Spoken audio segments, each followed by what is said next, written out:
ইদারিং শুনতেছি ওই শেখ মুজিব রাজাকাররে যে তৎকালীনে করস ফায়ার দি মারার পরে দিয়া যে এরা 20-21 বছর পরে ক্ষমতায় আইছে, এখন আবানি ক্ষমতায় আসবে, এগুলা মানুষের কাছে প্রচার করতেছে আমলিক রাজাকারের পোলাপাইনেরা। তো তখন ছিল শেখ মুজিব রাজাকাররে করস ফায়ার দিয়া মারছে, তখন তো মানুষ বাংলাদেশের জনগণরে বলতো শেখ মুজিব রাজাকার হইল স্বাধীনতার ঘোষক। ওই আমলি এলারা বিএমপি এলারা মানুষে কইতো যে শেখ মুজিব রাজাকার স্বাধীনতার ঘোষক। তো ওই ইন্ডিয়াটাই চাপ সৃষ্টি করছে জিয়া রহমান রাজাকারে ওই শেখ হাসিনারে রাজনীতি করার সুযোগ করে দিয়েছে, বাংলাদেশ স্বাধীন রাষ্ট্র থাকতো না, এটা কইছে। এটা আমারও অনেকবার কইছে লাগে, আমি কইলাম শেখ মুজিব রাজাকার তো স্বাধীনতার ঘোষক না, এটা সব কিছু প্রমাণ করাই দিয়েছি। এ তো ওই যে অরিজিনাল রাজাকারে স্বাধীনতার ঘোষণা দেয় না, সব কিছু প্রমাণ করাই দেওয়ার পরে শেখ হাসিনা রাজাকারে নিজের মুখে স্বীকার করতে বাধ্য হয়েছে যে 7 মাস শেখ মুজিব রাজাকারে স্বাধীনতার ঘোষণা দেয়নি।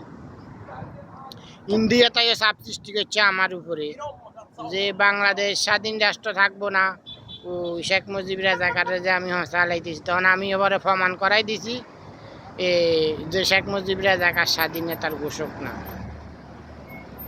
ইন্ডিয়াতে আমার কাছে তৎকালীনে চাপ সৃষ্টি করছিল আরও 2013-14 সালের দিকে, যখন শেখ মুজিব রাজাকারের সাথে নিয়ে আমি কথা বলা শুরু করছিলাম, তখন আমি সর্বদিক দিয়ে প্রমাণ করাই দিয়েছি লাগে। তখন ইন্ডিয়াতে ডিক্লেয়ার দিছে যে বাংলাদেশও আমি রাজা বান ছাড়া বাংলাদেশে কোনো রাজা হইব না। ইন্ডিয়ান আলারা প্রস্তাব দিছে তারা রাজা বানাই দিবে আমারে। তা আমি কইলাম হিন্দুস্তানের বাপ, আমি হিন্দুস্তানের নেতা, আমি হিন্দুরা হইলো আমার সন্তান। তো ইন্ডিয়াতে যদি আমি রাজা হই তাহলে ইন্ডিয়ান আলাদের তো আমার যে ইন্টারন্যাশনালভাবে ইন্ডিয়ান আলার যাদের দাম নাই, মূল্যায়ন নাই, তারপরে ইউরোপও তারপর আরব গালফের মধ্যে ওইখানে ওদেরও বিপদে পড়লে যখন আমি আরব গালফের থেকে রাজা বানাই নিব আমারে, তখন আমি ওদেরকে উদ্ধার করতে পারবো আমারে দিয়া সারা বিশ্বের মধ্যে ইন্ডিয়ার মূল্যায়ন। কারণ হিন্দুরা হইলো অরিজিনাল আমারই সন্তান। শেখ হাসিনা রাজাকারে বাংলাদেশের মধ্যে তো হিন্দুদেরকে গণহত্যা করতো, তারপরে শেখ মুজিব রাজাকারে গণহত্যা করছে, এগুলো প্রমাণ করাই দেনের পরে দি ওই শেখ হাসিনার মেয়ের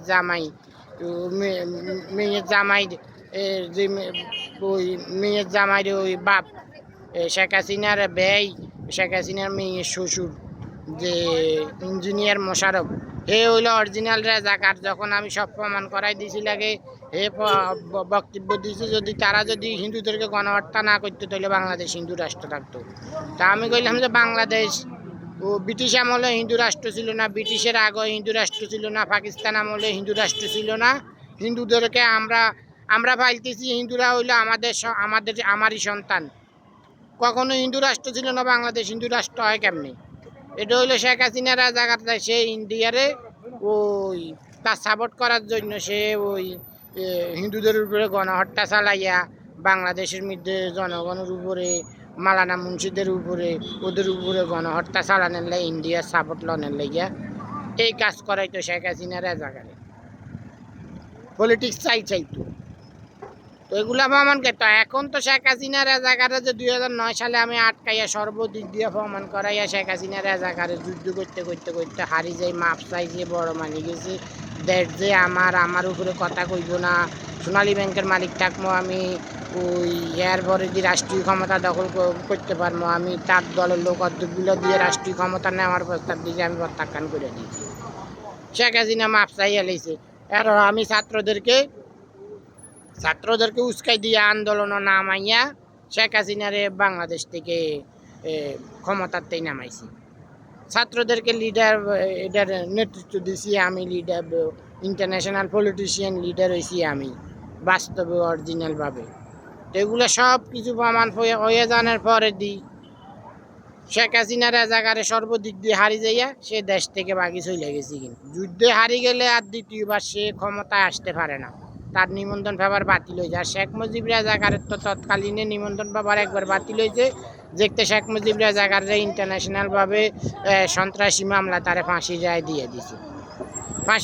তখনও এটা বাদ হয়ে গেছে। কিন্তু মানুষ দেশের জনগণরে বোকা বানায়, জিয়া রহমান তো হইলো অরিজিনাল রাজাকার, বোকা বানায় ওই বাংলাদেশও স্বাধীনতার ঘোষক দাবি করি শেখ মুজিব রাজাকাররা অবৈধভাবে এরা ক্ষমতায় থাকছে। এখন সর্বদিক দিয়ে প্রমাণ করাই দিছি আমি শেখ মুজিব রাজাকার যে স্বাধীনতার ঘোষক না, এগুলো মুক্তিযুদ্ধের ইতিহাস সব কিছু আমি এদেরকে প্রমাণ করাই দিছি। প্রশ্ন করছি, এটা উত্তর দিতে পারে নাই কেউ। শেখ মুজিব রাজাকারের যে মুক্তিযুদ্ধ বই লেখছে, তাদের বই লেখছে, এই বইও ভুয়া। ওই বইয়ের মধ্যে ওই বাস্তব ইতিহাস এরা জানেও না, এরা শেখ মুজিব রাজাকারের লেখাও নাই, ওরাও লিখতে পারে নাই। এগুলো আমি প্রশ্ন করছি, এরা উত্তর দিতে পারে নাই। এরা উত্তর দিতে সম্পূর্ণ মিথ্যা, আমি সব কিছু প্রমাণ করাই দিচ্ছি যে শেখ মুজিব রাজাকার স্বাধীনতার ঘোষক না। তো এখন শেখ মুজিব রাজাকার এদের দল নিবন্ধন ব্যাপার বাতিল হয়ে গেছে না। আর এখন যদি এরা যদি কোনো রকম রাজনীতি করার, এরা যদি কোনো দিক দিয়ে রাজনীতি করার, এরা বাংলাদেশে এদের সুযোগ নেই। কারণ আমার সিগনেচার ছাড়া তো বাংলাদেশে কোনো নিবন্ধন ব্যাপার হইব না। আমি হইলাম দেশের সবচেয়ে বড় নেতা। নেতা ছাড়া কখনো নেতৃত্ব দিতে পারে না, নেতা ছাড়া কখনো দেশের নির্বাচনও হয় না, রাজনীতিও নেই। আর জিয়া রহমানের তো রাজনীতির বই বাতিল করে দিয়েছে শেখ হাসিনা রাজাকারে। আর জিয়া রহমানের লাশও খুঁজে পায় নাই, তৎকালীন নিজে সার্কিট হাউসও তারে খরচ ফায়ার দিয়ে মারছে। তো এই জন্য এরা জিয়া রহমানে শেখ হাসিনারেও রাজনীতি করার সুযোগ করে দিয়েছিল। ওই যে শেখ মুজিব রাজাকারের স্বাধীনতার ঘোষক দাবি করছে, না দেখ বাংলাদেশ স্বাধীন রাষ্ট্র থাকবো না, এগুলা কই। এই জন্য এরা এই অবৈধভাবে বাংলাদেশের মধ্যে রাজনীতি করতে পারছে। এখন সবাই জানি গেছে বাংলাদেশের স্বাধীনতার ঘোষক হয়েছি আমি, ফার্স্ট থেকে লাস্ট বাংলাদেশের মালিক হয়েছি আমি। ওই তারপরে মুক্তিযুদ্ধরা হইলো অরিজিনাল আমারই লোক, ওরা অরিজিনালভাবে স্বাধীনতার ঘোষকে আমি। এখনও আমি রাজাকার মুক্ত করছি, এটার ঘোষকও আমি। শেখ হাসিনা রাজাকারের লগে যে যুদ্ধ করিয়া এটারও নেতৃত্ব দিছি ছাত্রদেরকে, এটার ঘোষকও হয়েছি আমি। সর্বদিকে ফার্স্ট থেকে লাস্ট পর্যন্ত হইলাম আমি। ওরা হইল রাজাকার অরিজিনাল বাংলাদেশের শেখ মুজিব জিয়া রহমান। তো বাংলাদেশে তো আমার হাত ছাড়া কোনো রাজনীতি ইন্টারন্যাশনালভাবে ডিক্লেয়ার দিয়ে দিছে। তো শেখ হাসিনার এদের নিবন্ধন ব্যাপার অরিজিনালভাবে বাস্তবে বৈধভাবে সর্বদিক দিয়ে বাদ হয়ে গেছে। কিন্তু এরা কখনো রাজনীতি, এখন যদি বাংলাদেশে এরা যদি রাজনীতি করার কোনো দিক দিয়ে যদি অবৈধভাবে এরা যদি রাজনীতি করতে আসে, রাজনীতি করার যদি এরা বাংলাদেশে সুযোগ পায়, তাহলে বাংলাদেশ পরবর্তীতে বাংলাদেশে কোনো রাজনীতির অস্তিত্ব থাকবো না, বাংলাদেশ নামের কোনো রাষ্ট্র থাকবো না। এটা বাংলাদেশ সারা বিশ্বের মানচিত্র থেকে মুছে যাইব। কিন্তু শেখ হাসিনার জায়গা তো বাংলাদেশ তো কয়েকবারে বাংলাদেশ দেশ নিয়ে ষড়যন্ত্র করছে, সেটা তো আপনারা শেখ হাসিনা বাগি যাওয়ার পরে প্রমাণ পাইয়া গেছেন, সব কিছু প্রমাণ করাই দিছি আমি। তো আমি ডাক্তার ইউনূসরে কমো যে ভুল ও দেশের মধ্যে নির্বাচনের কথা বলবেন না। আমি ক্ষমতায় যান ছাড়া বাংলাদেশে কোনো নির্বাচন নাই, কোনো রাজনীতি নেই। আমি ক্ষমতা যাওয়ার পরে হইব অরিজিনালভাবে নিমন্ত্রণ ব্যাপার, তারপরে নির্বাচন, রাজনীতিবিদ, তখন দেশের নিরাপত্তা, জনগণের নিরাপত্তা, সর্বদিক দিয়ে যে আমার সন্তানদের নিরাপত্তা, সেনাবাহিনী, নৌবাহিনী, পুলিশ, বিডিআর, এদেরকে নিরাপত্তা দিতেছি আমি, এদেরকে বাঁচাইও রাখতেছি আমি, দেশের নিরাপত্তাও দিতেছি আমি, আমার দেশে সব কিছু রক্ষা করতেছিও আমি। তো আশা করি সবাই বুঝতে পারছেন। ভালো থাকবেন সবাই, সুস্থ থাকবেন।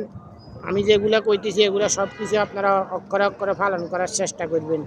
এর বাইরে যাইলে কিন্তু আপনাদের অস্তিত্ব থাকবো না, সারা বিশ্বের থেকে বাংলাদেশের নাম নিশানা মুছে যাইবে।